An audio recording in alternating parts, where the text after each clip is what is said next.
Hey! You are listening to the Grumpy Guy BJJ Podcast. Hey, what's up, guys? Got to take care of a few things before we jump into this week's episode. First, our Ramping Isometrics for BJJ program. It is a 12-week program, all laid out for you. It's going to help you build strength and cardio in the fastest, safest, and most convenient way possible. This is how James and I have been training for the past year, and we love it. So we put this program together so you can just follow along, and we are certain you will see and feel the benefits that we do. It's only $15. Just go to grumpyguybjj.com, click the drop-down menu in the upper right-hand corner, and you'll find it. Next, R3. This is our K2 D3 supplement. It is a combination of those two vitamins, D3 and K2. These are two vitamins that James and I have been taking for a long time that really help us recover from hard training sessions. And for only $15 with free shipping, you get a whole month's supply. I was going to pull up some studies explaining the benefits of D3 and K2, but I'm not going to insult your intelligence and pretend to be a fucking scientist. I take it. It helps me recover. That's it. So for $15, check it out. And last but certainly not least, we have partnered up with Digitsu.com. They have a ton of awesome BJJ instructionals, and they have hooked us up with a discount code for our listeners. It's Grumpy10. So what you got to do is you go to Digitsu.com, which is Digitsu.com. Find the instructionals you want, throw them in a shopping cart. In the little discount code box, you type in Grumpy10, which is just GRUMPY and the number 10, 10. That's it, no spaces. Boom, you get 10% off. You're up and running. They got a nice app you can download on your phone. That way you can take your instructionals right to the gym with you, watch the technique, drill it. It's a pretty sweet setup. So once again, Digitsu.com. Discount code Grumpy10, GRUMPY10. Simple as that. To find all this stuff I just got done talking about, go to our website, grumpyguybjj.com. Click the drop-down menu in the upper right-hand corner. There, you'll subscribe to our newsletter for podcast updates. You'll find links for the Ramping Isos program, the R3 Recovery Supplement, and then under the Programs and Products tab, you'll find a link to Digitsu.com. And let's be honest, if you guys can't figure out how to navigate a website by now, there's nothing I can do to help you. So quit fucking around. Check it out, train hard, and let's get into this week's episode. 3 and boom. Here we go. We're here. Once again. Hi. Hi. Z is with us to get things rolling. Once Yeah. again. It's kind of been the norm, huh, for the past couple weeks? Become the new norm, yes. Like to come in right away. Yeah. So, Okay, so the Pokemon card that I have today is an Gandalf Guzzler GX. It's a tag team. It's an Ultra Beast too, which is like a Pokemon, but it's like it comes out of a wormhole from the sky called an Ultra Wormhole. An ultra wormhole? Mm-hmm. And it has 280 hit points. It's a Dragon type. And I'm going to tell you how rare it is. It's a hyper rare. What are the different levels of rare?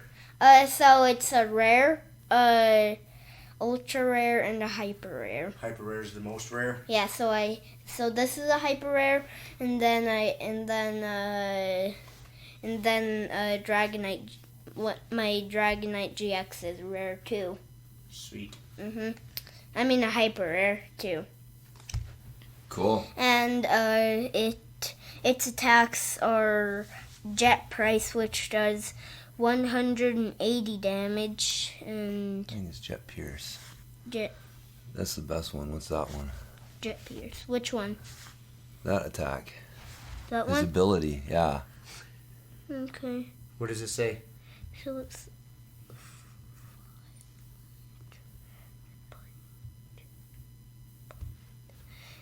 Do you mean like under it or the Just attack? those two words, the two red words. Those are kind of funky words to figure out. Violent Nice. appetite. Yeah. Good job, dude. Very Violent good. appetite. Violent appetite. That's a pretty sweet. Once during your turn before your attack, you may discard a Pokemon from your hand If you do heal 60 damage from this Pokemon. Cool. And then you got Jet Pierce, and then you got, what's the last one? His GX attack. Chaotic. Chaotic Order GX. There you go. Cool, man. Oh, you know what we should show Rob real quick? What? Go get a Japanese Pokemon card. So, okay. No, just go get it. We're not going to say anything. How'd you score these? This is one that Oscar brought back. Okay. When he went over there for whatever reason. Did he end up heading over there now? I haven't seen him in a while. Yeah, now that I mentioned his name, I was like, I haven't seen that dude in forever. I think because he was waiting on like some paperwork to go through because he's going over there to teach English or something. Oh, really? I think that's what he was doing. Okay. Because I remember he mentioned it all to us and we kind of like gave him his going away ass whoopings. But then he just kept showing up and showing up and showing up. And I think he was waiting on some sort of paperwork stuff. Okay. And I must have went through because I haven't seen him in quite some time. Yeah. No, I haven't seen him for a while either. So it's got to be a cool experience for him. Yeah, man. Getting to go over to Japan and teach English. Maybe he'll come back like Tim Ferriss. Tim Ferriss went over, spent a year or two in Japan. Yeah, but he cheated and won some freaking obscure martial arts competition, and that led him to believe that he was a genius, and 4-hour work week was the result. What did he win? Did he go the same Josh Waitzkin route, like the push hand stuff? I can't remember, man. So something like that. Did he? It was, yeah, I remember though. It was an obscure. Josh actually won. I remember Tim Ferriss's claim to fame was that they changed the rules the next year. Like, because he found a loophole in the rule. And game the system. And game the system, basically. And he had almost no experience with this at all. But he, figured out a loophole in the rule that he was able to exploit all the way to fucking winning the damn thing. And then, yeah, they changed the rule the next year. But that was one of his fucking claims to fame. I remember reading that being like, that's bullshit, dude. Like, I wouldn't be proud of that. Like, I know some people, like, oh, look at me, I fucking found a way around the system, and that shows how smart I am. Now you should listen to me, too, because I can show you how to get around the system. Because that's kind of how he was setting it up. Was like, look how fucking smart I am. I never even realized that. I mean, I'm privy to a lot of his stuff, and I've listened to it, but I didn't know he had gained some sort of martial arts. I could be totally wrong, but I'm 90+% sure that's the story behind it. Yeah, now we're gonna do the thing. All right, so it's Japanese, man. But I was playing around on my phone, and you have a translate feature, so you can. Is this just through Google? Yeah, take a picture and Google. It reads it for you. Auto detect English. Boom. Oh, and it changes it on the card. On the card. Dude, that is crazy. For those people listening, so the card itself is all in Japanese characters. And then the magic Google that we have scans it and actually, it looks like it changes the card. Yeah, it changes. It doesn't just tell you what it says. It's like the card physically changes. Yeah, the text on the card changes to English. Dude, that is insane. Isn't that crazy? That is pretty sweet. Yeah, but on the card it doesn't change into English. Right.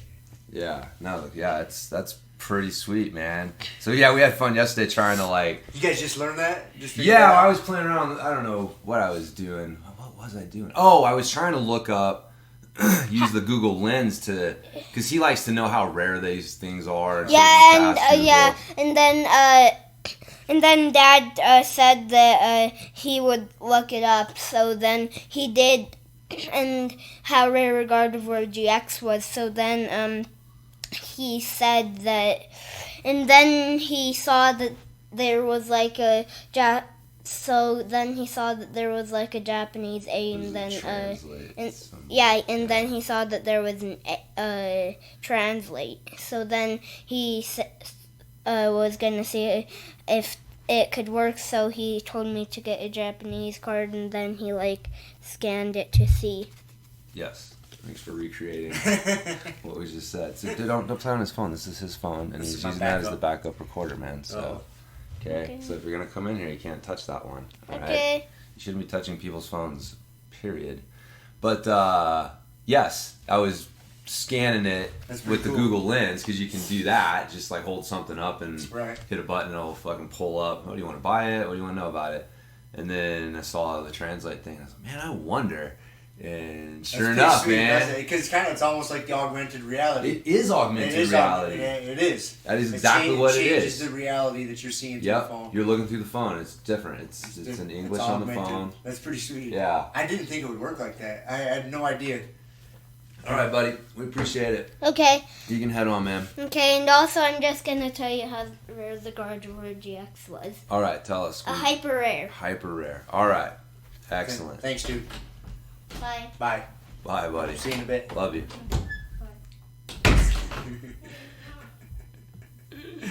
It's funny, he just woke up when I got here. Like, he gets out of bed, he comes out guns blazing. Yeah.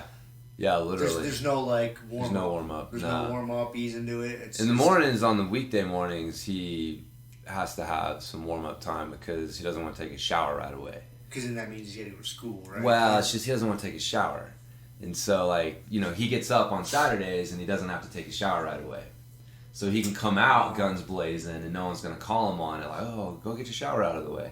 And weekday mornings, he's like, so tired.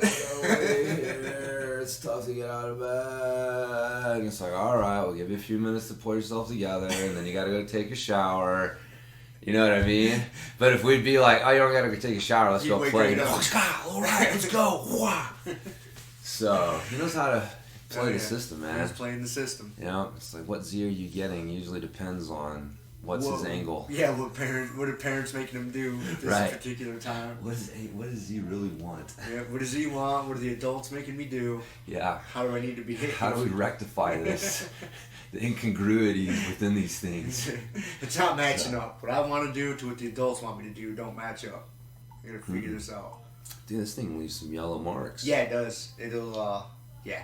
If you leave it sit on there, it'll stain your cup. Turmeric. The turmeric. Turmeric. Superfood creamer. That's right. I've been using that for a few months, quite a few months now. Huh? That's probably like my third bag of it.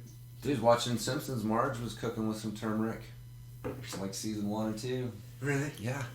The Simpsons have predicted the future on many fronts. Many fronts, man. Many fronts. Like, yeah, it's interesting. God, that's funny, man. You forget, like, I mean, when The Simpsons came out, again, I was like, you know, pre-internet. When you still, like, we had cable TV, but like everyone watched The Simpsons. Oh yeah. It was like one of those. I remember I was like 3rd or 4th grade. Everyone knew knew The Simpsons was. It came out pretty big, so it hit me right at a good time. You know, I was, yeah. What is that? Like 8, 9, 10 years old, somewhere in there. Yeah, I was like. For me. Yeah, I would have been like junior high, beginning of high school. So yeah, I remember. Yeah, but it was just one of those things, like, everybody knew it. They had the Bartman song. Oh, yeah, Do the Bartman, and, yeah, it was, it's such fun. Last night was the one where Homer, the core started to melt down, and he didn't know what to do, so he did fucking eeny, meeny, miny, mo, catch a tiger by his toe, and fucking, you know, he's just like this, and he hits the button and diverts his disaster, and then everyone thinks that he's the hero, and so there's, you know, being a Homer Simpson or pulling a Homer is where you save whatever, and then like through the episode as he gets exposed by the end, like pulling a Homer, and is like, what was the definition? To succeed despite idiocy. I was like, yes. And you know what the thing is, I've noticed this, man. Again, I wouldn't put it together quite the same way if it wasn't for The Simpsons, but there are Homer Simpsons out there. Oh, yes. There are people who dope their way through life, through careers, who like make it to like a fucking absurdly high level in stuff. And you're like, what the fuck, man? You're a borderline idiot. Like, how are you catching these breaks? But they're out there, man. They happen. And so the point is not to get angry at them. The point is to recognize them and then understand that you just need to go along with them, right? Like in a situation where Homer Simpson is, normally doing the opposite of what Homer would do would be the smart thing to do. Right. But with Homer involved, somehow it's not always. Like, he somehow does his way through the fucking situation, comes out on top, And people who were trying to do the fucking smart thing, you know, had bad shit happen to them. Mm-hmm. So it's like, all right, you got to recognize when you're in the presence of a Homer Simpson, you got to stop raging against reality and just like, all right, man, I'm going to go along with you. Like, I remember I had a guy, I was out on a bike ride one time, man. This is when it like became crystal clear, and we were like trying to blaze another. We were like, oh, you know, we know we can get over there, so we're trying to do one of these, like, you know, see if we could blaze away from point A to point B. And I was with this guy, and again, man, this dude under normal circumstances is an idiot, but like I've just seen too many times where it's like, fuck, man, how did that work out for that guy like that? And we're sitting there debating which way to go, and he's like, I'm gonna go this way. And I'm like, fuck, dude, that is not the way to go. And everyone else in the group's like, no, we're going this way. And I remember sitting there for a second and going like, that's Homer Simpson. I'm following Homer. And sure as shit, dude. It worked out. Sure as shit, it worked out, man. Yes, we found a fucking easy way over where we were going. We ran into the other group a little while longer, and they're like, holy shit, dude, that was such a rough way to go, and blah, blah, blah. It took so much longer. I was just laughing. I was like, exactly, dude. Sometimes you just gotta follow Homer. Follow Homer, man. Like, stop fighting it. And sometimes people are gonna succeed despite idiocy. And so, what are you gonna do? Nothing. Follow them. And hopefully they don't lead you off the cliff.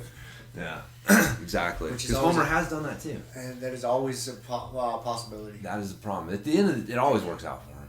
I mean, the motherfucker's been to space. He's like got to design a car. Fuck, man. He's in the dictionary. You know, like, say what you want. Homer's fucking. He's accomplished some shit through his idiocy. Yes. The thing that just kills me, and like the family's watching it, and they're starting, and you know the kids are starting to pick up on it, so it makes it even funnier, is how, dude, Mr. Burns has no clue who Homer is. Every time. Sector 7G, sir. Oh, who's in charge of that? Homer Simpson, sir. Good man, smart. It's like the previous episode, you guys were just, you know what I mean? It's like every episode, it's like Mr. Burns has no clue who Homer is, despite him impacting his life in like tragically large ways. Oh, that was the other one. Mr. Burns was about to die, and he needed 00 negative blood or whatever it was, and Bart had it. So he got the blood of a young boy. Man, that's happening. Predicting the future, man, for sure. He was sitting there, they're doing the blood, and he was like, he's like, oh, I'm dying. He's like, coming back, and he's like, oh, Smithers, all the tinctures and doctors and all the stuff that I tried, and imagine all I needed was the blood of a young boy.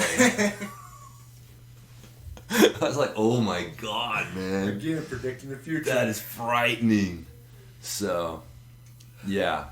Simpsons it's another one, man. It's like Seinfeld. Like, if you haven't seen The Simpsons, you should stop whatever the fuck you're watching and go watch it, because whatever you're watching is a pale replica of something The Simpsons have already done. So it's like we make a reference and they don't know it. We've talked about like Seinfeld. Like, if you make a Seinfeld reference and someone's like, I don't know what you're talking about, it's like, dude, stop what you're doing. Go watch some Seinfeld. Go watch some Seinfeld. Like, I don't know what you're watching right now, but it is not better than Seinfeld. So, at least that's I'm not watching everything out there, but I don't see anything out there that looks better than fucking Seinfeld. That's the problem, man. There's so much content out there nowadays. Oh, dude, it's overwhelming. You sit down like, oh, I want to pick up a new show. And you just start flipping around like through Hulu and Netflix. Dude, you can spend 2 hours just trying to find a new show to watch. Yeah, I know. And then it all depends on how committed you want to get. Like, oh, this show is 2 seasons in, and it's got 10 episodes each season, all an hour long. Like, dude, I want to commit that much time to this. How good is it? Like, yeah, it's like a relationship. it is. Like, do I want to get into this or not? Like, nah, I'm gonna keep my distance. Keep swiping right, man, or left, or whichever way. I'll just put it on and let it play in the outskirts of my life. Yeah. But I'm not really gonna dive all the way in. Right. Yeah. Safer. No, I know what you mean, man. Yeah. It's tough. It's tough making a time commitment like that. So there's so many things out there that people are like, oh, you gotta watch this and watch that. And it's like, dude, fuck, I don't have enough time to do what I want to do now anyways. Like, where would I fit that in? All right, that's what, we're Shiloh's, she's going to be 15 tomorrow, which, it's funny, today's the 29th, right? February 29th, and we just happened to record, so. Oh, I didn't even think about that. Yeah, it only happens once every 4 years, and we happen The extra day of the year. Yeah. So she is one of the only people in the world who's, like, directly affected by February 29th, because her birthday is March 1st. Those are the only two people that are either born on the 29th or the 1st. Or the 1st. March 1st, yeah.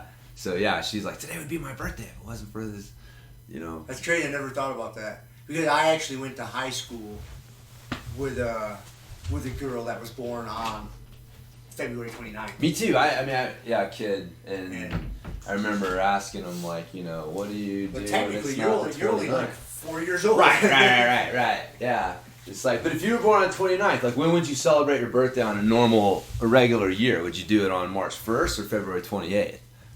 Whatever's more convenient that year. Yeah. I'd say like March 1st. Because you weren't born on the 28th. The year that you were born on the 28th, you were not out yet. You were out on the 1st. Yeah, I can see the rationale behind that. So. It'd be a cool thing to be born on that day. I never even thought about Shiloh being affected by it, being on the 1st. Yeah. That's kind of cool. Yeah. It is kind of funny. So, So every 4 years, her birthday's a day late. Yep. So she's actually 15 years old right now. She is. A couple days over that. But anyways, I mean, the 29th day every 4th year is important for making sure the calendar continues to reflect the sun's Is that what it is? seasons. Yeah. I was just going to ask that. Yeah. Like, how did this come to be? It's off. Just like the sun it's not 365 days. It's like 365.2 or something like this that. is just a catch-up day? Yep, exactly. Catch back up with the sun? Yeah, if you didn't do it over a long enough timeline, like the whole fucking calendar would get fucked up. So that is the reason for it. But it's the closest thing we had. But yeah, that Black Elk Speaks book that I read, it's funny because they had months too, but they were moons. Because that's basically what a month is. Right. It's a phase of the moon, and it's roughly 30 days. But they had months, but they referred to it as like, month when the, green grass starts to grow or some shit like that, or so they would have a descriptive term for what like the season was like during that month, and that's what they called that month. So it wasn't April, it was when fucking young deer dance around or something like that.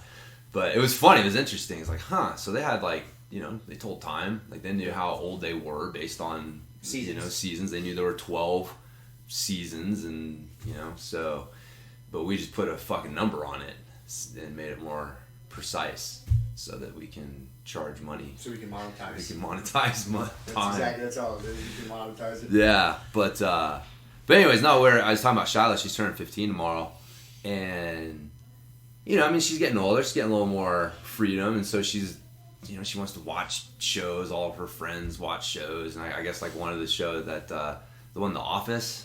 Oh yeah. Yeah. See, I never got into that one. It's pretty funny, but it's not like, I don't know. She could watch it. No, I know. I don't have anything against it. No. I don't have anything against it. Like, it's just, I'll say, like, compared to this, if you told me Simpsons or The Office, like, I'm taking The Simpsons all day long. The Office is pretty good, dude. Yeah. It depends on what mood I'm in. Maybe, like, I just have no reference to that world. You None. Well, I don't think you have to really enjoy it, because there's one character on there. There's a lot of characters on there that are great, but Dwight is fucking awesome. Oh, I know, but just the whole context of the show is you're in an office. In an office. And even if it's not an office, like, you're working in some sort of corporate environment. Yeah. You're like, if you work, like, I'd say you fall into that category. Right. Like there's things that you watch that show and you're like, I know what that do. God, the paper pusher, you know what I mean? And it's like, I understand those characters in like theory, but you don't have any experience. But I don't have experience with them. Yeah, I can see that. But it's still a funny show. No, it's a funny show. Like I've like when I watch it, like I like that the dry humor.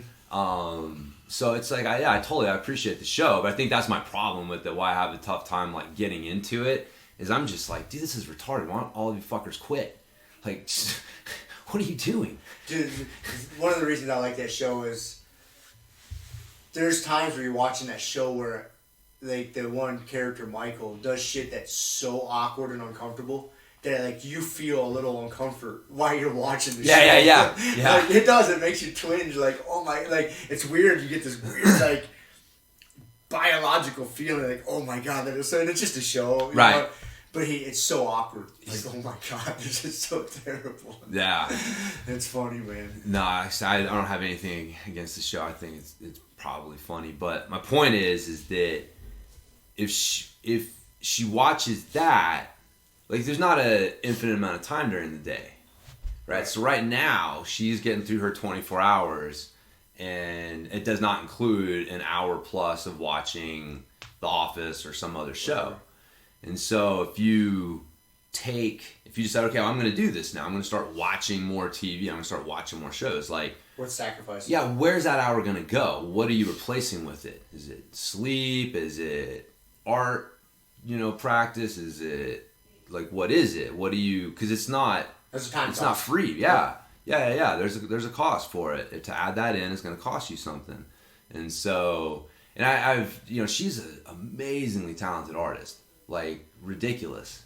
And maybe she would be, but I don't think she would be as good as she is if she came up like a typical kid watching hours of fucking screen time each day. Because that time that she would have spent doing that, she was spending practicing. Right. Because she didn't have anything else to do. She enjoys drawing, and you take away this like easy, screen time option and force a kid to actually pick something a little, more involved, and they start to develop a skill at it. It's like, there's no way. Like, there's hours and hours and hours and hours and hours of practice that she has that's allowed her to get to the point that she's at that she would not have if we hadn't been like we are. And so now, it's trying to get her to understand, like, what you're it's not going to be the same, right? Like, you add in like more screen time.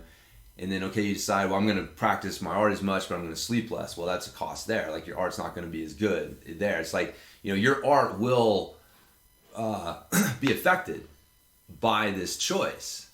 Something is going to be affected. Something's going to be affected by it. And that's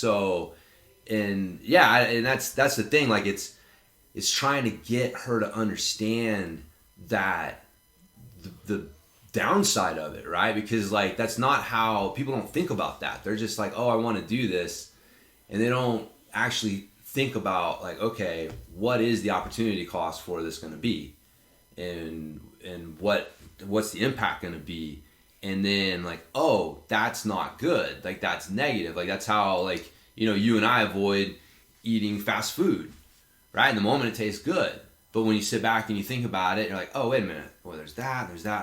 And it's like, okay, that doesn't make it worth it. So eating fast food isn't a choice. I don't have to force myself not to eat it because I understand the negative consequences. And that's the thing with her. Like, it's getting her to see, like, man, it's not just, there's a negative consequence to add these things in. And so I know she'll have to experience it herself a little bit. There's no teacher like experience. But that's a tough thing. Yeah, it's the hard thing. When you see that something is evil, but other people don't see that it's evil yet, and so they just don't see the danger. Right. And you're just like, you don't want to come across like a wacko.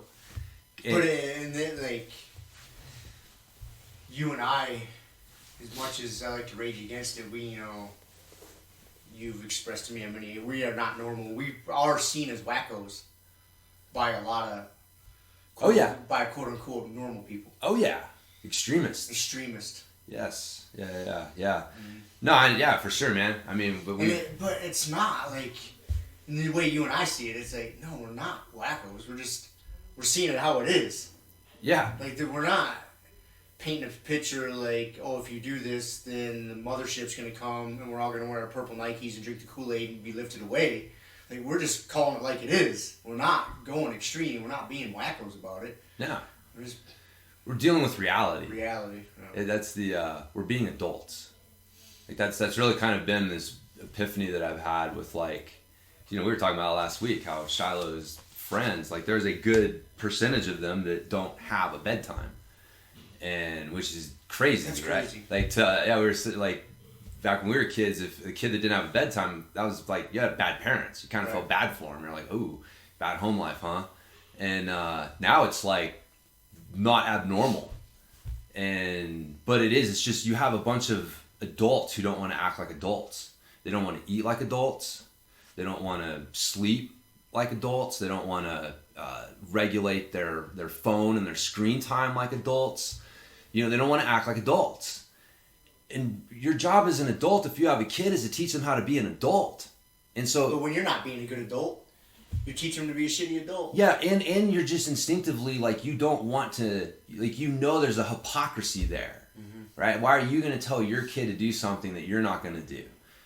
And so you're, I do it. I stay up late. I'm on, and I'm fine, right? Because that's the other thing. You got to justify to yourself that, well, this isn't harming me. This is fine. So what's the harm to them? And it's crazy. It's like, no, you need to act like an adult. You need to eat like an adult. Take care of yourself. These basic things, and teach your kid these things, and then have these difficult conversations with your kids. But you just have a whole generation coming up with just being raised by kids. And I'm really curious, man. I had this really weird epiphany last night, or thought, I don't fully believe it, but I wouldn't. Here's my rationale. I think we might be in a simulation. Yes. Okay. Yes, I did not. Dude, if I had to sit here and think of, okay, here's a multiple choice list of the things that are going to come out of James's mouth next. Here's why we're in a simulation was not on that list. So please proceed. I'm excited to hear this. This may be the golden age of human, time, life, and what are the odds that I'm experiencing it, right? And again, at the end of the day, I don't know you're real. We've all seen the Truman Show. This could all be a fucking virtual reality Truman Show for all we know. Yep. So all you know is yourself, right? The old I think, therefore I am. That's all you can really know. That's all you can really, really fucking know. And so based on that, it's like I don't look at the future and hold out a fucking bunch of hope, man. I don't think things are headed in a really great direction. I don't look at 100, 200 years from now and think that we're going to be way better off than we are now. I really don't. I don't think that technology is I think that it's going to bite us in the ass. I think that our, just our practices with, unsustainable, food manufacturing and just, what we're doing right now is not sustainable. It's not sustainable. And it's not really being addressed. And like I said, I look around, man, and I don't see the youth of today and go yeah, we're fucking rocking. We're in a good place. I feel really good about where this generation is and where they're headed and where, we want to go as a people and as a society. And again, this is just me, right? And what I find, my values, but I'm dude, this is, what was better than the 90s? Right? The 90s was the fucking best decade ever. That's because we were teenagers in the 90s. No, but we got to experience it, man. That was the last of the analog decades. That was the transition. The beginning of the 90s, there was no internet. The end of the 90s, there was an internet. That was before the internet. Right. The 90s was that transition time. So you still had, we got to experience, the beginning of the decade, you still were experiencing real life. And we got to see this transition. And when the internet first came around, it was pretty fucking cool. It was still mostly real life with some online shit thrown in. We could jump in a chat room, or we got email. Right? Yep. Yeah. But since then, you look at it today, and it seems to be mostly virtual shit augmented with a little real life. I don't think that's a positive. No. So far, it's not. No, I don't think that it's positive at all. And so it's again, you extrapolate this out. Where are we going? Where are we going as a species? Where are we going as a people? Where are we going? Period. And personally, I don't fucking all these. I think dude, this may be it.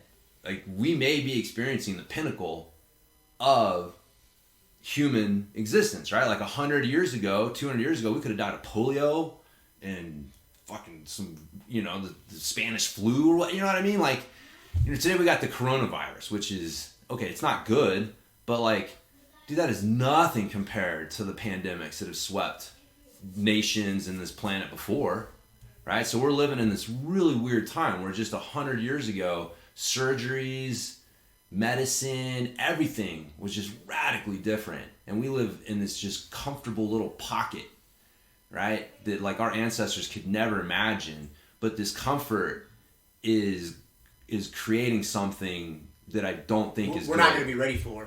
No. Whatever is being created. Yeah, I don't think that this comfort that we're in is making us better.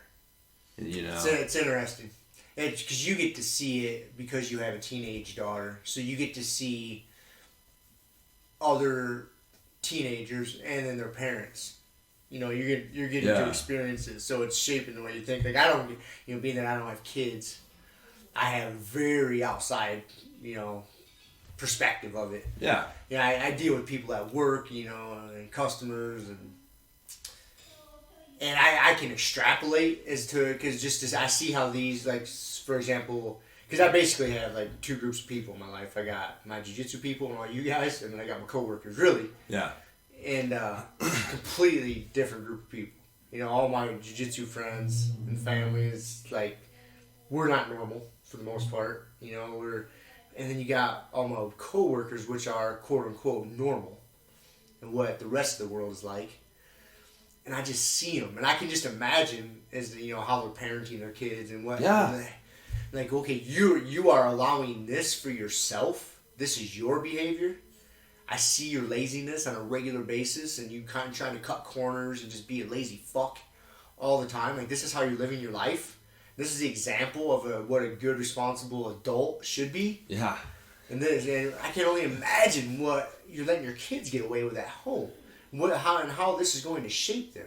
Like, if they turn out like you, we're fucked. Yeah. Or worse. Than you. Yeah. Right? Like, that's the thing. Is like, I don't... I mean, again, the statistic, like, whatever generation it is, could be the first generation in memory to live a shorter life than their parents, right? Like, something's off. Like, we're starting to produce people that are not better than we were, and that's not been the trend, right? Like, throughout human history, like, the trend was for the previous generation to improve on that, and I don't see that necessarily being the trend anymore. And so, again, like, improving on technology, improving on, like, that's not what I'm talking about. I'm talking about improving as a society, improving, like, the human beings that you're producing. On an individual level. Yeah, on an individual level. Like, on a fucking Aristotle level, right? Like, it's by the person, not the fucking Platonic form, right? Like, you can look at that and be like, well, look, we are progressing. We're got Elon Musk, and we're going to going to Mars, and look at all the progress we're making here, and the technology, and my fucking iPhone. This is obvious that we're making progress and that we're building on, and it's like, that's not what I'm talking about. I'm talking about the individual, the Aristotle, like the individual person, the individual household that makes up the bigger picture. Like, that I don't see being benefiting and getting better as a result of this shit. So that's so again, like, I'm like, all right, So I go back. Where's the, I'm losing the word. Why do you think we're in a simulation? Because what are the odds? What are the odds? What are the odds that I get to be born and experience the peak of human civilization and experience? Very low odds. Right. Very low odds. Very, very low. Super low odds. So why does that make it a simulation? Yeah, because at that point you can start saying that. Okay. Once you start getting into odds like that, yeah, you're like, it may like the odds of it being a simulation are probably about the same. Like, whether I'm just one of the luckiest fucking people in mankind, in the history of humankind, or whether it is a purposeful simulation while I sit in some sludge and generate heat to power our fucking robot overlords? I don't know. But just when you sit back and you think about it, it's really like, fuck, that is crazy. Like, you think about the pocket of time that we are experiencing right now compared to the past, and then looking at where things are kind of going. Where are they going? And it's like, fuck, man. Like, you know, this may be it. We may be fucking experiencing it.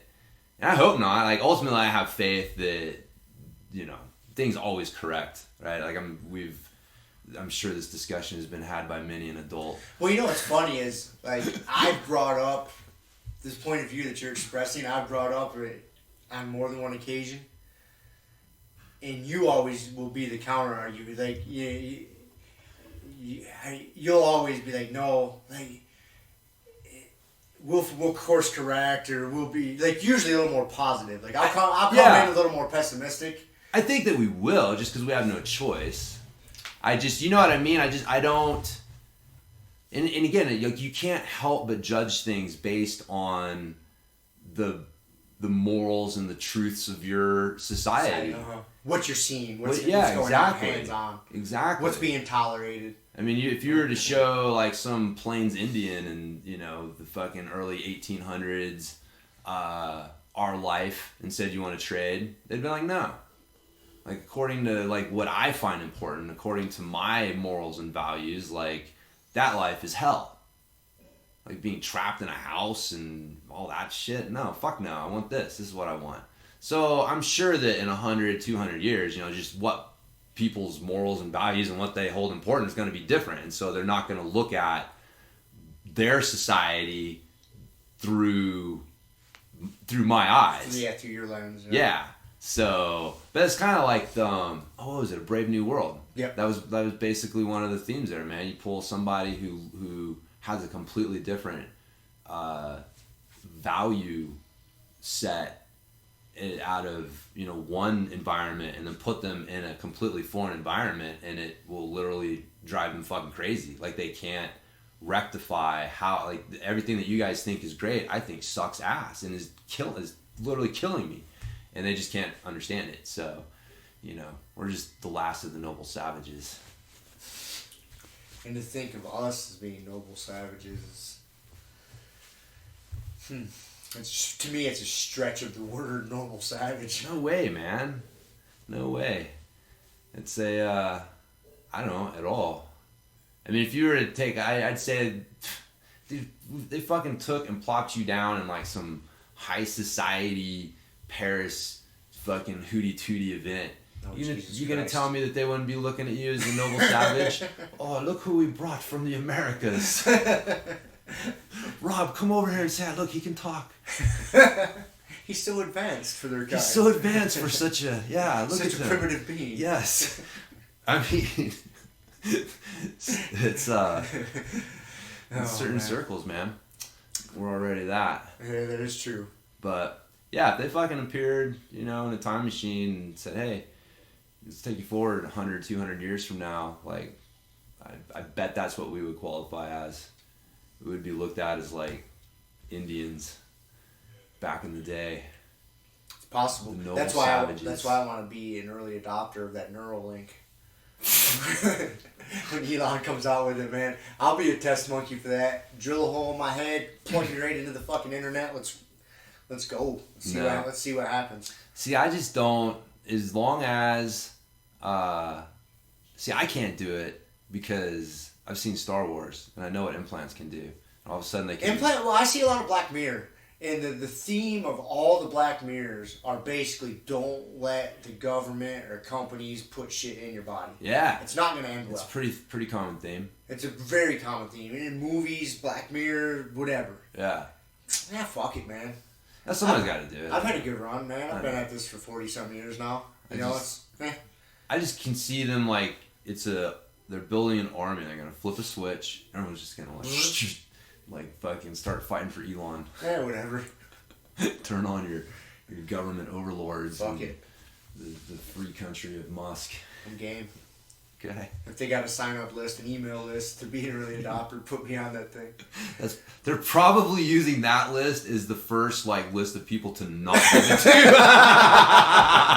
All right, these guys. Whoever's this desperate. These people are not stable enough to try out our new technology. Exactly. They probably will put out a call. Anybody who would like to sign up for this experiment, please, send your contact information to here. And then anyone that has a question about it, contact us here.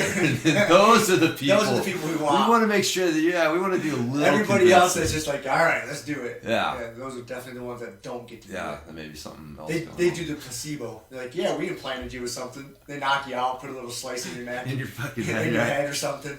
It's in there, buddy. Have at it. The voices. Boy, I feel so smart. Can see through walls. They didn't do anything to you.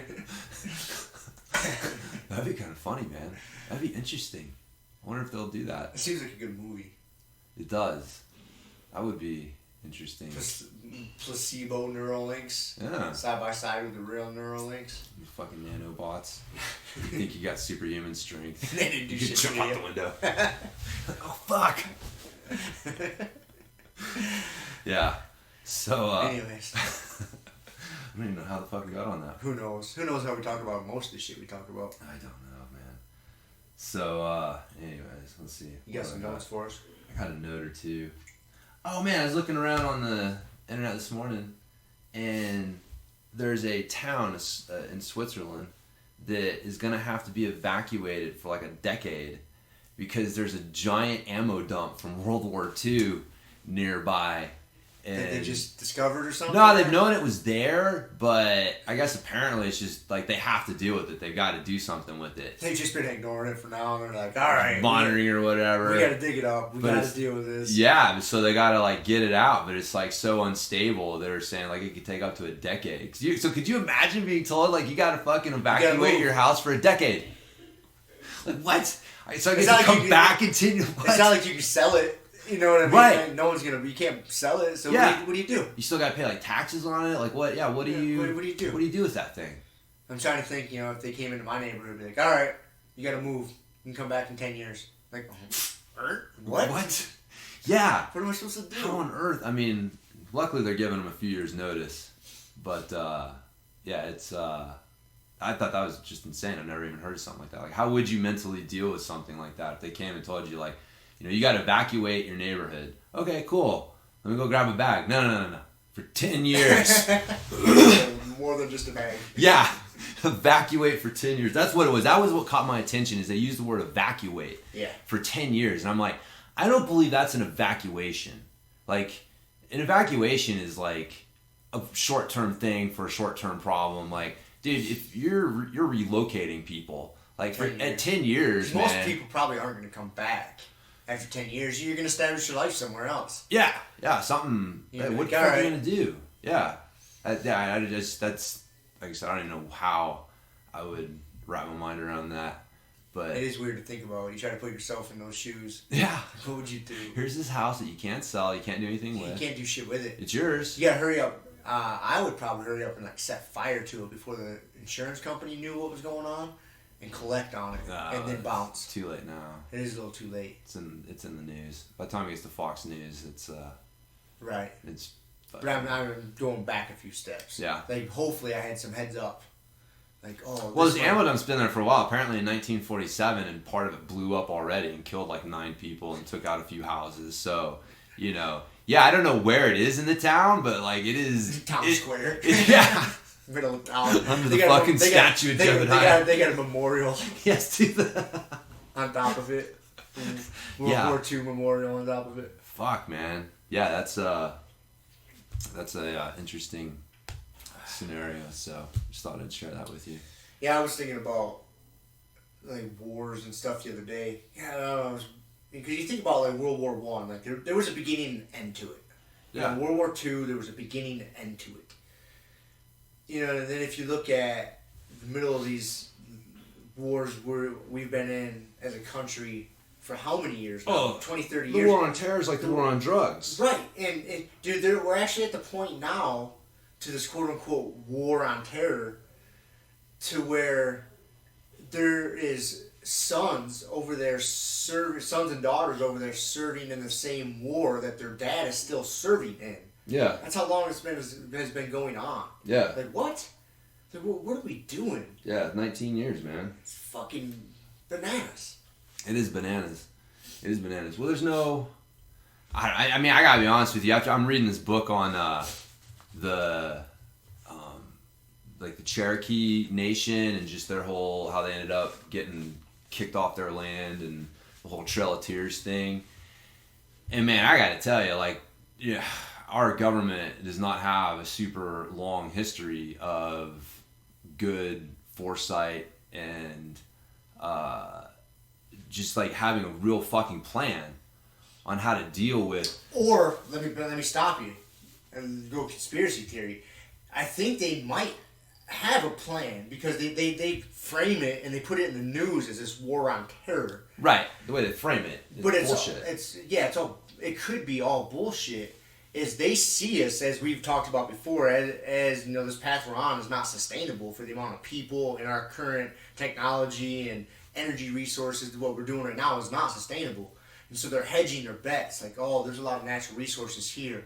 Let's slowly just set up shop more and more over here, more and more over here. That way we can control what we need to fucking control.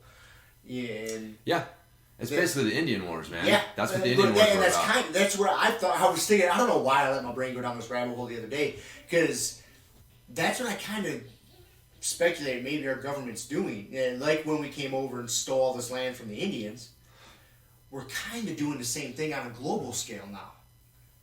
Yeah, we can't colonize. Like in the old days, we would have just fucking colonized the place. Right. That's what you would have done. Like you would have just gone in there. You said, no, hey, this is it. This is it. We're raising our flag. This is our fucking colony. Fuck off. Right.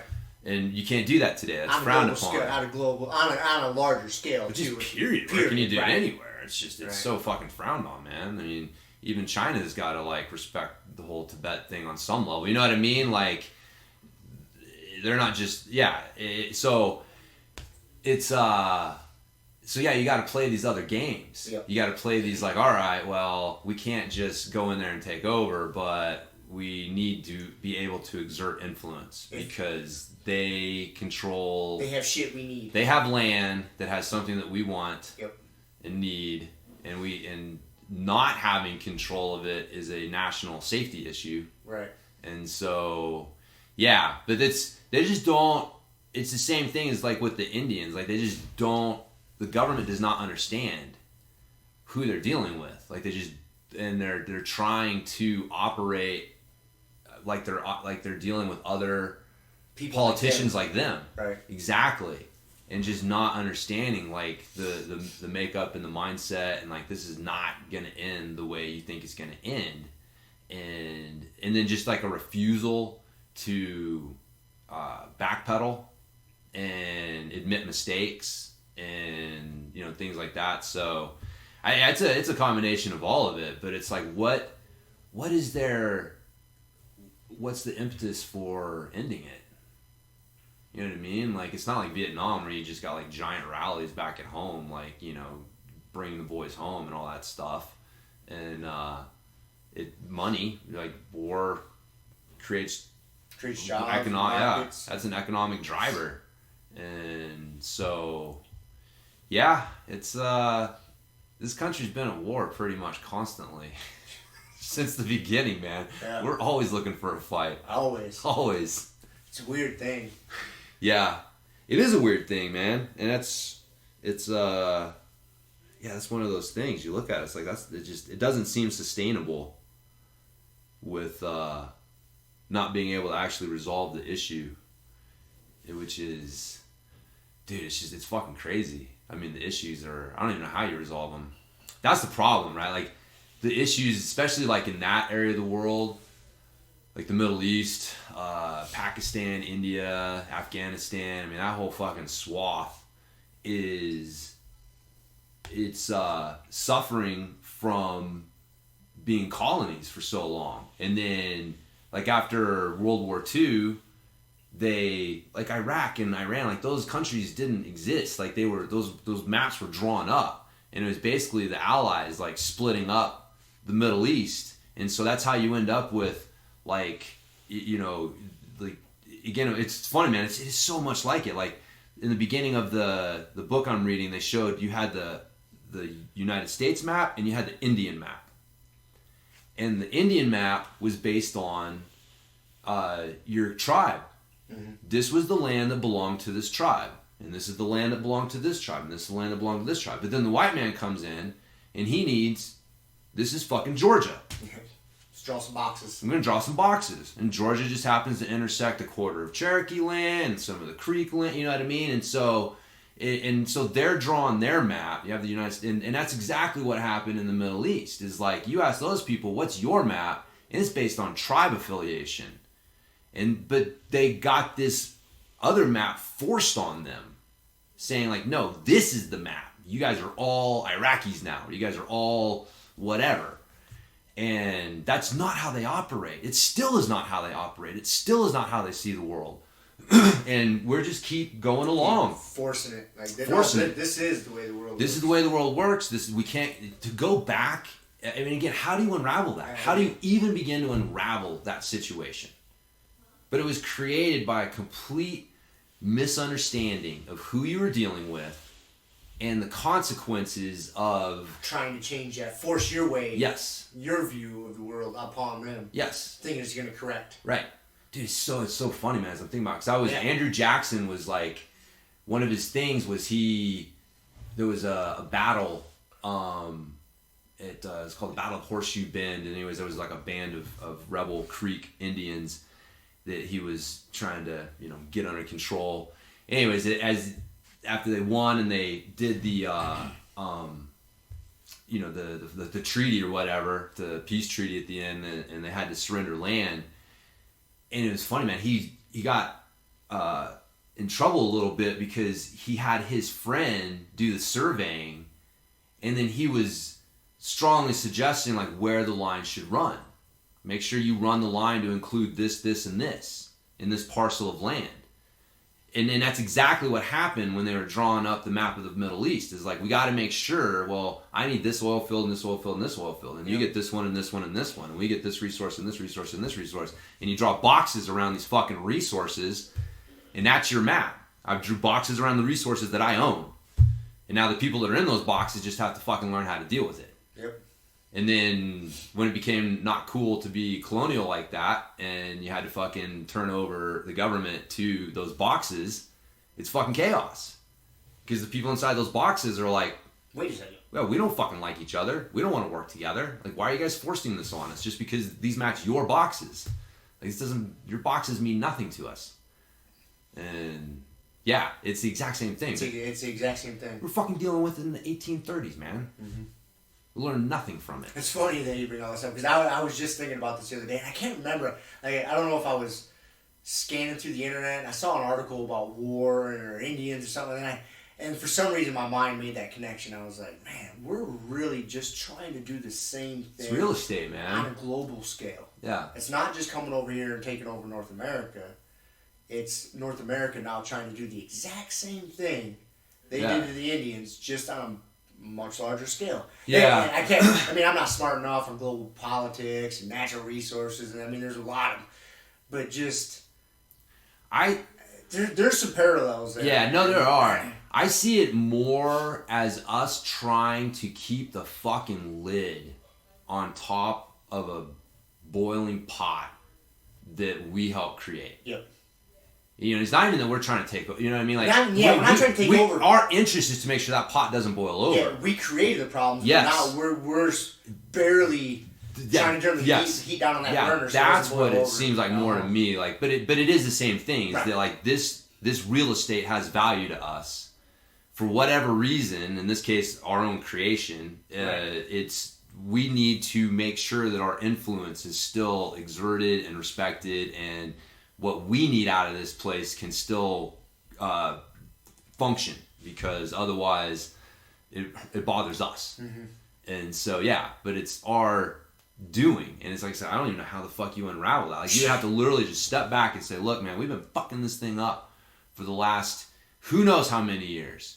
Like, yeah, you have to admit you're right. Yeah, like what? Dude, I really wonder what would happen. Like, if we just said, okay, that's it. We've been fucking this up. we're pulling all our troops and everything back home, and we're just gonna make America freaking awesome, dude. Like, put all our money and resources into building up all the hoods and poverties and just make America solid. But like, what would happen? Yeah. You know, what would happen? I mean, I'm not starting chaos, man. Would it? Fucking chaos. Would it? Yeah. You know, would China sure. would China move in and then try to exert their power on everybody because they're so big and they got so much? Well, that would be the thing. Is like I. You know what would happen? Well, if we pull back like that, it would have to be with the warning that no one else can step in. You know, like, we're not pulling out so that China can step in. You know what I mean? Like, that's not. But you're treating right. It's a funny thing. That would be the thing. If you guys try to, there's gonna be a fucking fight. We're gonna pull out and let everybody. You guys. No, we're gonna pull out. We're gonna let you guys in this area figure shit out. The whole thing is like, we need to let the people in this area figure their shit out. Don't fuck with us. We won't fuck with you. But I don't know. I don't think. Again, I don't. Could that work? I don't know how to put this again because this sounds really fucked up. But I've thought about it really hard and, like, you know, reading these books about the Indians. Like, I don't know how the Indians could have survived. Like, realistically, the Indians as we knew them, there's no way they could be around today still. Can you really have a roving band of hunter-gatherers who just, like, raid neighbors and shoot them with arrows and steal shit and fucking have, like, feuds with other tribes? Like, can you really have that? At the end of the day, could civilization have ever coexisted, two societies coexisted, where one society, for whatever reason, operates under a different set of rules. Operates under a different set of rules when it comes to, some of these things. Because it would bleed over. You know, I see what you're saying. Like, if we just let tribes and like say we did it at the Rocky Mountains for ease of mental picture here. Like, okay, everything east of the Rockies is all civilized modern technology. Everything west of the Rockies is... We just left to the Indians. Left to the Indians. You guys sort it out. Yeah. They would fucking raid us. Because that's what society. I'm wondering. Like, where would it bleed over?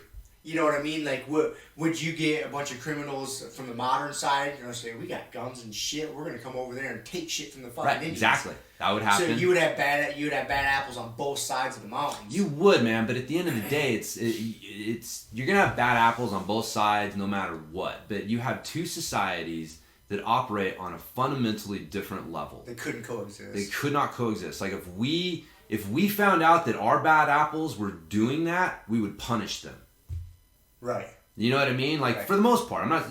But, yeah, if we found out that, there's a group of whatever, like, they would get punished. And throughout our history, not all the time, but people who, like, did shit to the Indians would get fucking punished. That was not the case on the Indian society. Because to them, raiding was part of their... That's how they got by. It was just part of their society. Right. You know what I mean? It's just what they did. It's how they, it's just what they did. And so they didn't get punished. If they found out, like, a group of braves, like, went and raided a fucking farm and stole a bunch of sheep and happened to shoot one of the fucking, cowhands and kill them in the process, they're not getting punished. Yeah. So it's just two different sets of rules. Two totally different sets of rules. And how they can't coexist. How can you have them even, like, rubbing up against each other? That's the thing. You can't have them rubbing up against with one. They can't interact at all. Yeah, like... With one where, like, killing the other is just not that big a deal. And then you run into this problem, though. It's like, okay, when you look at the Indians as a total whole, they weren't causing problems. It was a minority of hot-headed young men. Sound familiar? Which is pretty... This is the problem with the Bedouin society, right? Like, what's going on in the Middle East, like, they are very much like the Native American society. Like, killing is not seen the same way, right? Like, it's just normal honor killings, right. Like, it's not seen the same way. And so then you have, like, this minority of hot-headed young men, where our societies are rubbing up against each other. In their point of view, like, going and killing infidels and doing raids of that type is not necessarily frowned on. Right? But, like, ours is, right? Like, we're living in this thing. Like, if our soldiers go over and fuck up them, like, it's not good. Like, It is frowned upon universally. But somebody goes and suicide bombs some fucking dudes on our side, and they're not getting punished. No, and they're blown up. Wow. But you know what I mean, though. But it's not. Right. They're not condemned globally. Right. You know, so the next guy in line going like, man, should I do that? He doesn't feel like, you know, like, you know, if you're a U.S. soldier and you go do that shit, that's wrong. You know you're doing wrong. Yeah. If you're a fucking suicide bomber in that society, or you're, you know, one of those hot-headed young men, like, you don't necessarily know you're doing wrong. You got enough elements in your society still encouraging you to follow the old ways that you get, you know, okay, maybe this isn't wrong. It's like, again, like, how do we fundamentally exist where you have these, you know, these two different societies? You can't coexist. It sounds, but that's the problem. Is like the Indian extinction was inevitable because there was no way that those two societies. So now what is? I don't know. How does that play out in this day and age? How does that play out in this day and age? Right. Right. Like, do we really put our foot down and say no? This type of society where killing is not frowned upon universally is incompatible with modern society, and we cannot have it. And we're going to do whatever the fuck we have to stomp it out and put and it doesn't go well, right? Like, you look at like the Indians today, like it is not gone well. Right. It's not gone well. And you look at like the Middle East, like the guys in Gaza, and like it's not going well. But it's like, what's the answer, right? Like, you have this society that is completely incompatible with modern, just polite society, and they don't want to fucking integrate with it. They see it as the enemy. So, but they have the oil. That's the bitch of the bunch. That is the bitch of the bunch. The bitch of the bunch. If they didn't have anything we needed, we could just let them. As with the Indians, man, as long as we didn't want their land, as long as it was like, it didn't have gold, right, or, you know, the West, like the West used to be like, you know, the fucking Ohio River or something like that, right? Like the Mississippi was like the far West. And, you know, anything west of the Mississippi was just like Indian. They will never need it. There's so much land that we already have. We'll never need that. We don't need that land at all. They can have it. That's why they'd sign these treaties saying like, oh, you can have this land until the sun stops shining and the rivers run dry, right? And it's like 5 years later, they're like butting up against their land. And now you're getting the rubbing, like, oh, we're getting some raids here and some white settlers coming over and taking some land here. And then they come in and they're like, hey, man, this land suddenly has value to us. So remember that treaty we signed 5 years ago that said this was your land forever? We didn't quite mean that. So, yeah. It's very similar. Fucking, it is eerily similar, man. But just on a much larger scale. And then also we have so much more access to information, so we're more privy to what's going on. Yeah. You know, because you had, you know, back in those days, you know, there was probably normal Joes way up on the East Coast just living their life, you know, doing whatever they're doing. No idea what's going on over by the Mississippi. Yeah. You know, they don't know. They just kind of hear inklings of it here and there. Yeah. And then it's kind of... The newspapers, I will say, like, that was one of the things, like, the United States was, because they were a democratic society, and especially a new one, and part of being a democratic society is the voters need to be informed. This is something we've lost. But we used to be, like, really literate, and, like, people used to, like, it used to be considered, like, normal for you to be up on the day's events and to be able to discuss them on something. And obviously, the dude working his hoe in the field or whatever, but, like, yeah, like, they had a bunch of newspapers, and in the news of the day was, like, definitely a thing. So it's different, though, right? Because it would take a month. Right, yeah, exactly. So what you're saying isn't wrong. They would get inklings, and it would be slow. Today, it's, like, instant. It's fucking instant. Instant. So, yeah, it's a different... So that changes the dynamic of it also. Yeah, it does. It's interesting, man. You start to see how our Indian policy affected... Like, I don't think that it's a coincidence that, like, you know, we...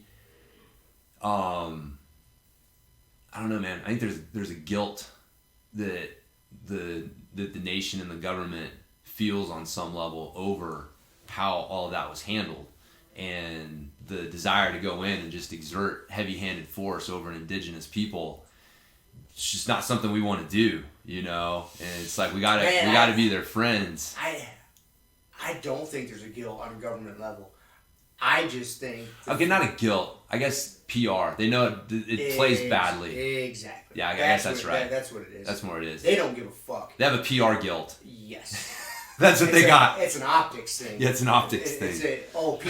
People are more privy to what we're doing, so we have to be a little more cautious. This does not go well. All right. Yeah, no, that's... I would agree with... I think that's a better description of it, but... Yeah, it's... I don't know, man. Solving all the world's problems here on Grumpy Guy BJJ. Fuck, dude. So far, dude, this has been the most depressing episode ever. I'm convinced it's a simulation because this is the golden age of human civilization and we're going nowhere. And now we're just discussing parallels between the 1830s Indian wars and the modern shit in the Middle East and the quagmires and they get created. It's I'm glad I'm not in charge. I just like to do jiu-jitsu. I have simple solutions. I don't, like last episode, police brutality was my solution. International police brutality? Yeah, maybe national police brutality is the simple solution. Nah. I don't know what it is, man. I don't think there ever is one. That's the thing. There's not. There's no one simple solution. No. It's not a simple problem. No. Because at the end of the day, you're always going to have societies that look at things differently. Yep. And that's just, you're always going to have friction when that happens. And then sometimes that friction is going to get real hot. So. Speaking of that, let me change it to jiu-jitsu conversation. Yes. So what'd you think about, when we got done training last Sunday evening? Yeah. It's kind of related because of problems and solving. And, after we got done training open mat last Sunday evening, I brought there was a good group of, 10 of us or so. I brought to people's attention. Because I noticed a pattern emerging amongst all of my training partners. And as a school, we spend quite a bit of time on passing. Just passing open guards, daily, whatever. You're passing. Recently, yes. And I just saw this pattern emerging to where, we're getting people that are getting good at passing and even being they're getting good at jiu-jitsu. But then I really look and I feel when I train with them, they might be getting good at passing, but that's one portion of jiu-jitsu. It is one portion. That's only one. I fully understand from a sport aspect of jiu-jitsu, you can take that type of game and be really successful in competition because you can pass, get your points. And then if somebody recovers, let them recover. Well, even if you don't let them, but you're just really good at passing. Like your side control retention sucks. So they square back up to you. Yeah, and you pass and you pass again, and so you can rack up points. You can win from a sport. Yeah. So I understand the benefit of that there, but to be I just see this whole developing. Yeah. A lot of people are getting good at passing, but that's great. You're good at passing, but now what? Now what? Yeah. Now what? Yeah. So what'd you think about that? I brought that to people's attention. No, it was good, man. I was wondering if it was received well. I don't. You never know how those things are received. Yeah. But I thought that it was. No, I mean you're right, and it's one of those things. Like we talked about it when I was thinking about the curriculum for Fruit of BJJ, which is, do you spend a month on one position or one thing? Because during that month, you don't really get exposed to any of the other elements of jiu-jitsu. Right. And so, like I said, for the last, month or so, there's definitely been a lot of pass emphasis in the teaching there. And so you see that. But like you said, now they pass the guard. Then what? Right? It's okay. They understand they understand what these positions are on an intellectual level, but they don't understand them well enough to retain them. And so it's almost man, as hard as that was to keep you from passing my guard, that was just way too easy to get out of there. You worked way too hard to get that, to just lose it that easily. And so that's I think that it's spot on, man. And that's where I think that for a lot of people it becomes where you got to make your own journey. Yeah. Right. If you're going through a period right now where you're getting a lot of passing or whatever one thing in class, And it's like, man, you got to make sure with your drill time, you're working some other things and rounding those things out because, yeah, man, you got to be well-rounded with it. But I know because I've been back to training regularly since December. Mm-hmm. That's when I was, came back after knee surgery. And I've noticed that pattern since then. Yeah. And so we're almost all of December, all of January, almost all of February. Yeah. So I've noticed it emerging. And finally I was like, all right. Yeah. I just wanted to, point it out to people. Like, hey, listen, there's other... Yeah. Like, you're doing good here.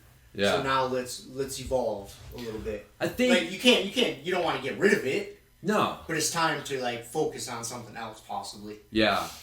I think part of that, too, is just, I don't know how to put it, understanding the concept of, really at its most fundamental level, inside position, man. Who's got the inside position? And that's what's happening is that people get past the guard and they don't secure inside position themselves, or they do, and then they don't recognize that they're losing inside position. Like when you were getting that underhook, that was the thing, is you get the underhook, okay, now you've got inside position, and now you can start using it. And if they don't do something to either regain that or address what you're trying to do, you're going to use it and get out. Mm-hmm. And I just think that, a lot of times, they don't recognize that they're losing position until it's so late that there's nothing they can really do, and then it's too late. And that's where, the principles, those principles that we talk about, it becomes important that people understand that. Because even if you don't know what the fuck to do, but you feel like, oh man, he's getting under me here, that's not good. Just feel that and then address that, even if it's wrong. And I felt like that was kind of what you were saying, was people would not do anything. They would sit there and maybe try to hold on tighter without realizing no, man, this underhook I'm out of here. If you don't do something, I'm getting the fuck out of here. And you got to change angles. You got to shoot for fucking Darce choke, something, man, something. So yeah, no, I agree. I totally agree. That's one of the reasons I got the curriculum set up, like I do, where we're spending a week on one thing and then we move, trying to make sure we're doing things from the bottom, we're doing, so I feel like I look at our curriculum, man, I'm like, this fucking, it's all right, it's pretty good. I feel like I'm rolling with the guys, this is the end of the 8th week, and so we're about halfway through it now, and just rolling with the guys that have been training with me that time.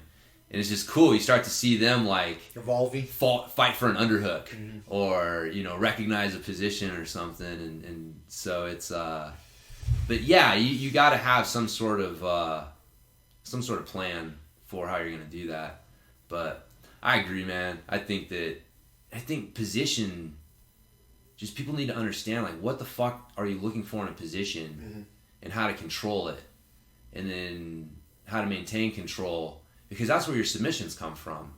That's it. It's I get in a position and then you react to it.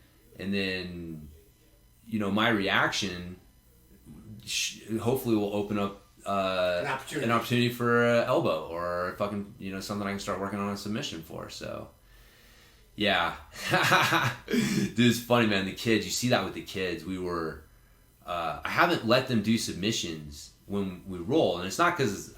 I'm necessarily worried about it, but my suspicion, which was confirmed this last week, is that as soon as you let kids go for submissions, position doesn't mean shit. Mm-hmm. I'm going to get an arm bar, and they're just grabbing for an arm. I'm going to get a choke, and they're just grabbing people's faces, and it's dude, this is not what we practice, right? We practice good backpack, we practice good mount, we practice good control in these positions, and you guys are just abandoning those, just grabbing a limb and going. I'm this is white belts, man, right here.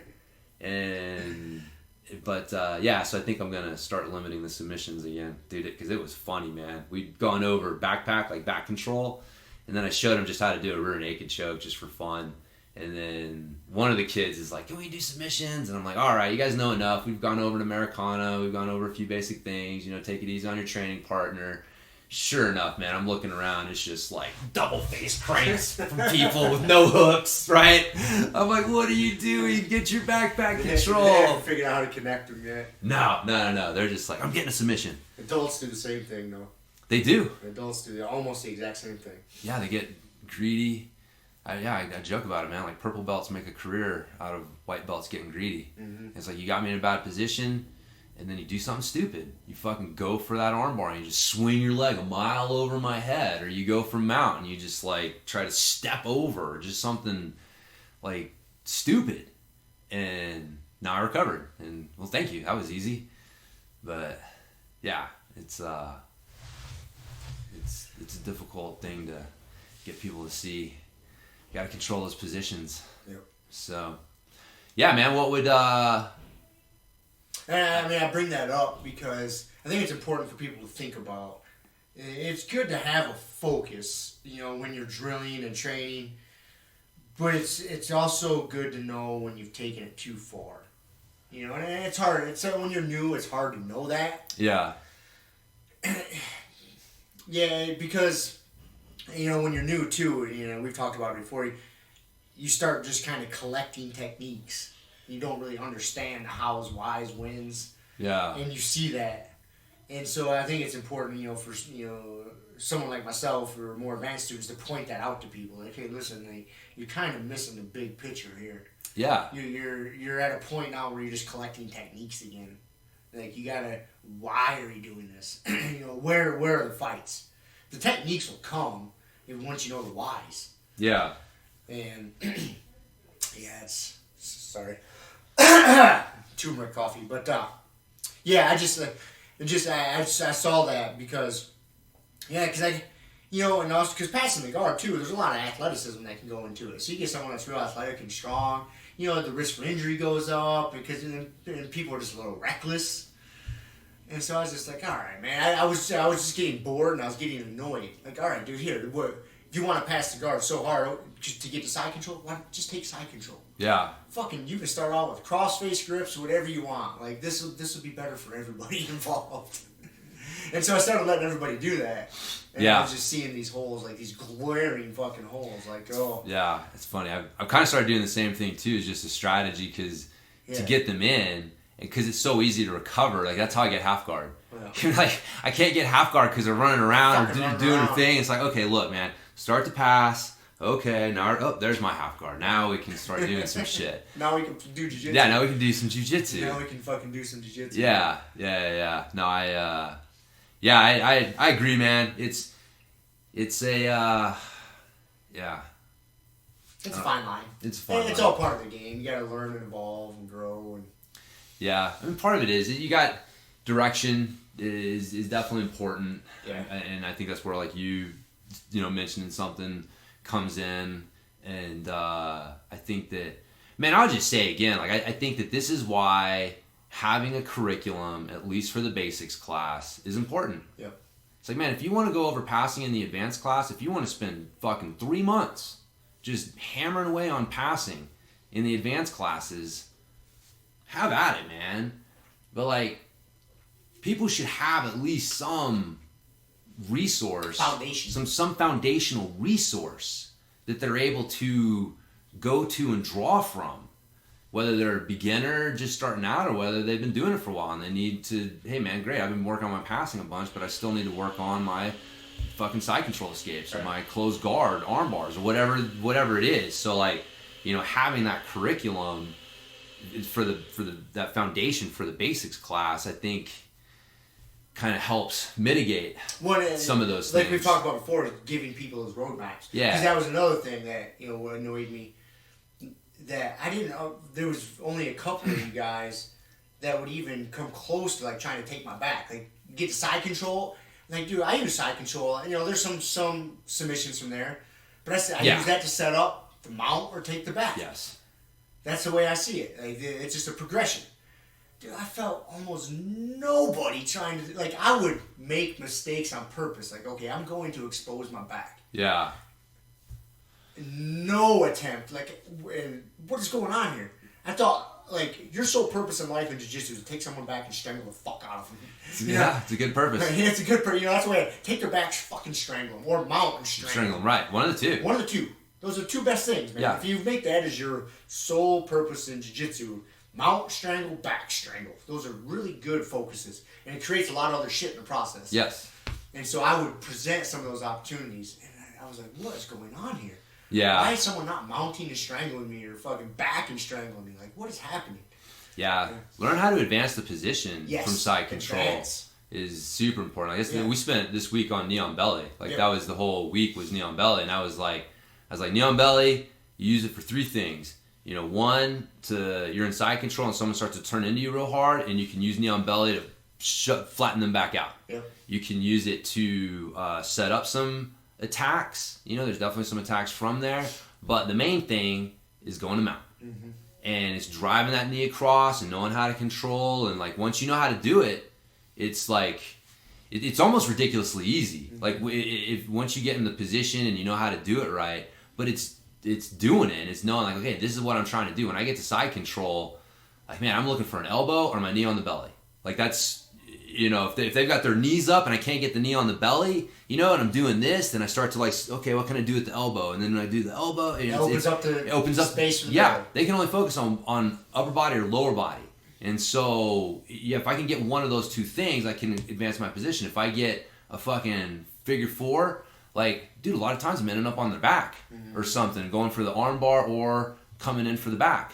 And otherwise I'm getting to the mount.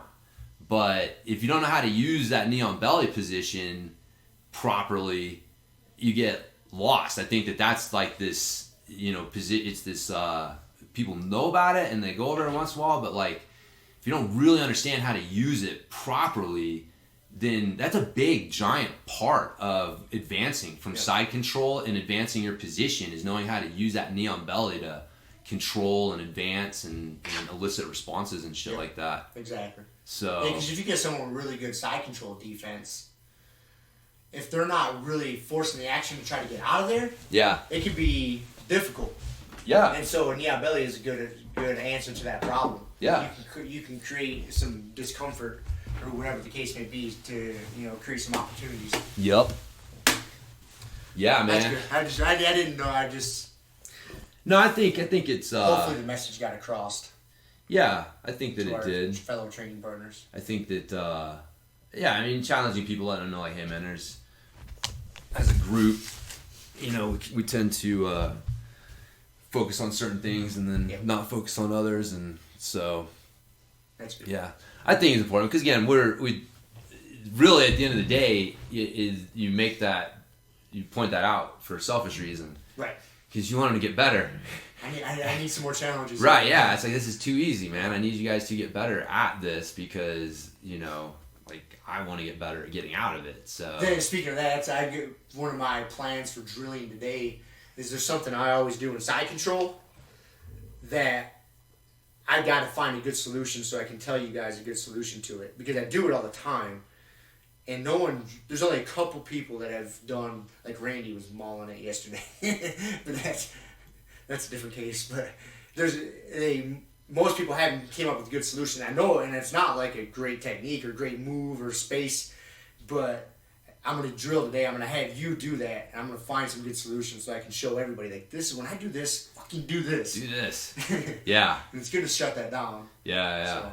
So that's why, again, I'm prejudiced, obviously. I think that's one of the reasons, like, I structure the classes the way that I do is that's exactly it, man, is having the opportunity to see what the hell that people do wrong, and then, okay, as a group, right, we're all kind of making this mistake, 80% of us, right, so this is what we're going to, do this, and so that's why I like to do the specific training, we'll work on a technique, so again, like this week was knee on belly, and then we'll do some specific training from knee on belly. It's like if you're knee on belly, you're trying to either get a submission or advance your position and mount or back. And if you do, reset. Mm-hmm. And if you're on the bottom, you're trying to make space and get out, something. If you do, reset. And again, it's good because that if I make a mistake, like I just get to go back and do it again. I don't have to be smashed and mount for 5 minutes or like reset and try again. Right, or up, down, out. You know, it's like you got to go to the back of the line, and it's like, okay, it could be like another minute or two before you get to go again, and so just that freedom of just, okay, I get to try shit, but then it allows me to go around and train with everyone too, and get a chance to like, okay, all you guys are falling for this, all you guys are falling for this. And that's basically what you did last Saturday. Yep. You know, you got a chance to train with everyone, and you're like, all right, we're making this fucking mistake, guys. As a group. Yes.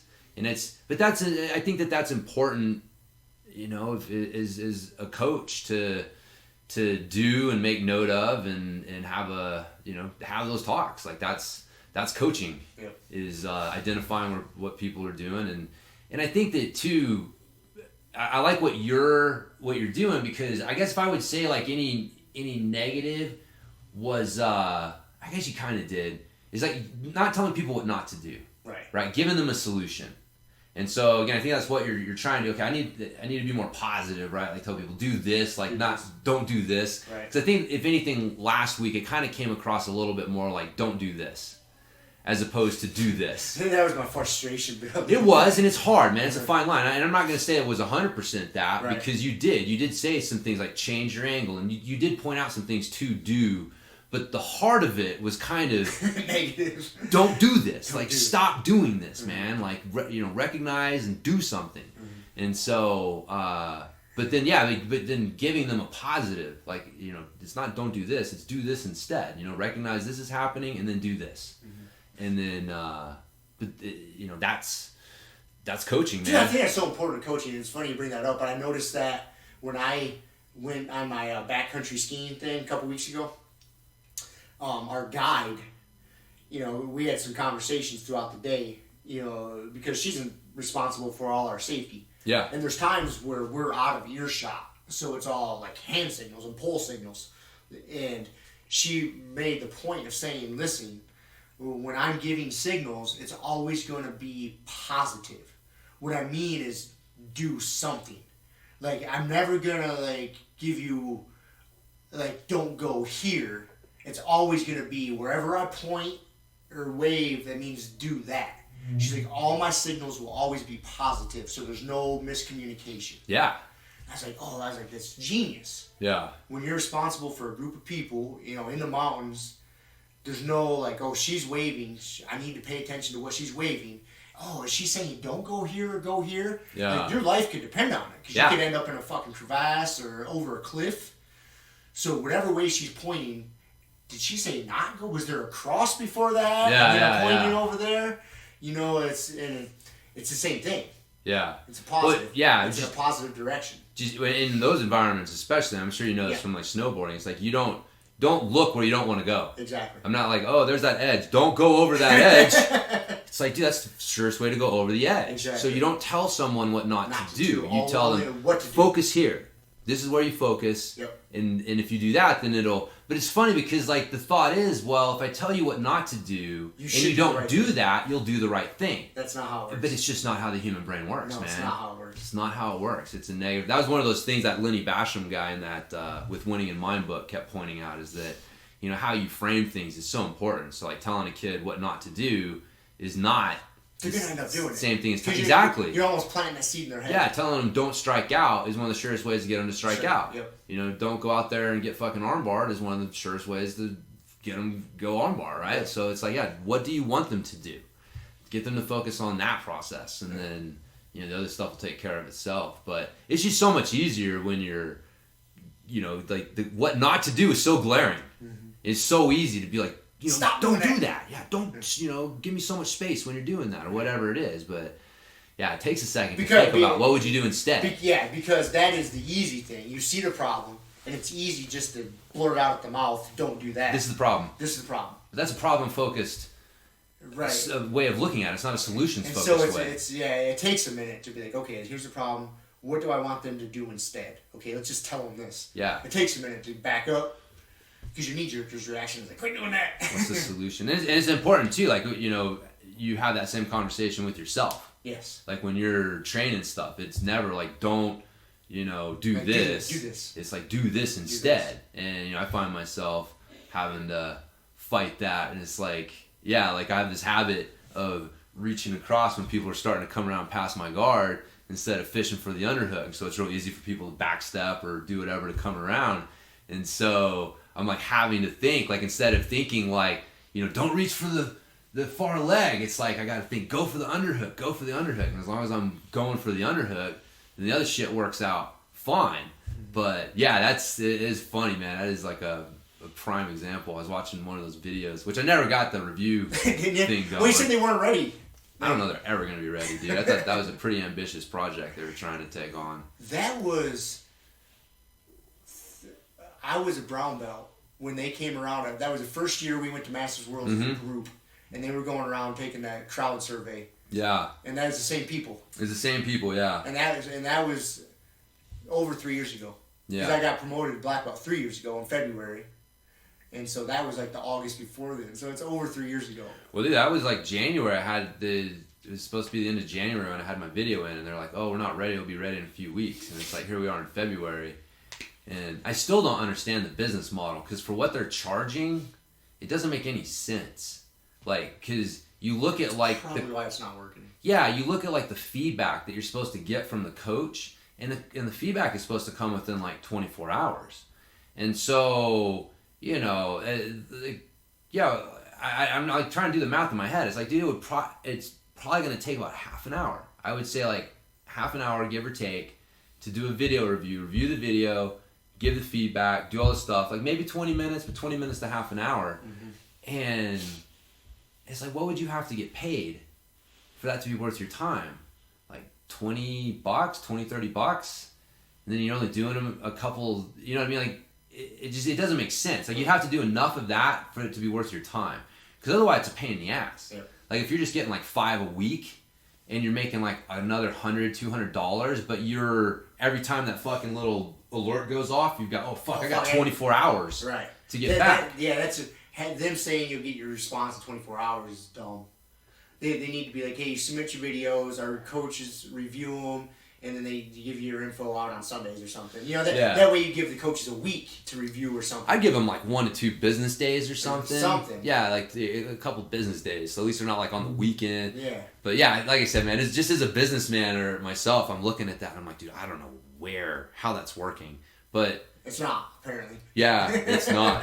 That's not unusual, man. I mean, you look at like, dude, fucking even like Uber or whatever is still like losing money or whatever. Like the model doesn't make sense, but like somehow... it works. So you think that, man, I can start something that doesn't make sense in the beginning and we'll figure it out as we go. And sometimes that pays off. Sometimes it does. Yeah. You get the money, you get some investor. Yeah, if you got deep enough pockets to withstand the sometimes. Yeah, everybody's talking about it. It's like you build this fancy car and you're racing it towards a wall. Yep. And you're just hoping that someone's going to buy the car from you before you crash it into the wall. Yep. Like that's pretty much what it is, man. So someone just keeps pumping fucking money into that car to keep it going until it hits the wall, or they cut the money or something, or somebody buys it. Those are the 3 things that happens to those companies. Yeah. So I wonder what they're hoping to sell to. Like ESPN, some part of the ESPN Plus fucking package. Who knows? Who knows, man? Probably hasn't been thought that far out. No, apparently not. So anyways. Cool. That's all I got, man. That's all you got? Yeah, man. I think it's a good time to wrap it up. We solved all the world's problems. Go eat some bread before we go train. Talk about a little bit about jiu-jitsu. We did, man. Surprising. I think that how you talk to yourself, being solutions focused and not problems focused, it's such a subtle thing, man. And it's so hard. Because the problems focused thing is so easy. Yeah, this is my problem. This always happens to me. Don't do this. But then you start thinking, then you become that person. Yep. I'm the person that has this problem. Whereas, like, if I'm looking for a solution to this problem, now you're the person that's looking for a solution, not the person that has a problem. Mm-hmm. And again, it sounds like woo-woo nonsense, but it makes a huge difference in how your brain actually attacks that. So, yeah. It's important, so have a good mindset, people. Sweet. Be solutions focused. That's right. All right, See ya. We'll leave it at that. See ya. Thank you for listening to the Grumpy Guy BJJ Podcast. Thank you all for listening. You can find us on Podbean, Apple Podcasts, Spotify, and wherever else you listen to podcasts. Please make sure to subscribe and leave us a review. It really does help and will allow us to keep putting out episodes. If you have any questions, comments, or ideas, hit us up at grumpyguybjj@gmail.com.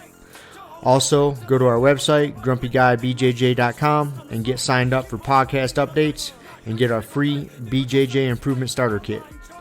That's it for now, so get on the mat, train hard, and talk to you all next week. Down clown with a permanent friend, a hermit now, boom. Doggy stool, foggy, cool, got a froggy outside Molly dude. Melancholy Daisy Duke, hanging by the lace of their shoes. No trace of the tools, shaped into face, fuck the rules. Snooze, you lose. One eye always open, in times two, no clue, but soon a brief monsoon might give you a view to choose. Stay tuned, include, won't conclude. To the end is near, beware there's consequences for what you do. To me,